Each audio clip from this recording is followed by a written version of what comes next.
شما با هر کسی که بخوابید تا همیشه قسمتی از دی ان ای اون فرد با شما خواهد بود. شاید عجیب باشد ولی یک انرژی درمان به راحتی میتواند به شما ثابت کند.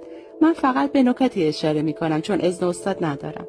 چاکراها چرخه انرژی در بدن ما هستند. زمانی که شما با شخصی رابطه برقرار میکنید به غیر از چاکرای خاجی، قلب و گلو به شدت درگیر میشوند. اولین و مهمترین چاکرا که نقش مهمی در تعادل انرژی و روانی ما دارد، یعنی ریشه هم درگیر می شود و زمانی که با شخصی رابطه برقرار کردید، تارهای اتری دو طرف به هم می چسبند و قسمتی از انرژی و دی ان ای اون طرف مال شما میشه و تا همیشه در سرنوشت و مسیر شما تأثیر میذاره. حتما دقت کردید زن و شوهرها به مرور زمان شبیه هم میشن. این به علت در هم آمیختگی دی ان ای اونهاست. انسان‌ها از چند طریق جفت خودشون رو پیدا میکنن. یکیش بوی یکسان یا خوشایند است. منظور بوی عطر یا عرق نیست، بوی بدن اون فرده.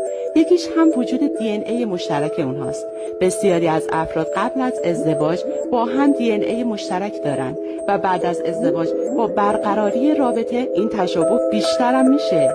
انرژی مثل سوخت یا همون بنزین برای انسان است.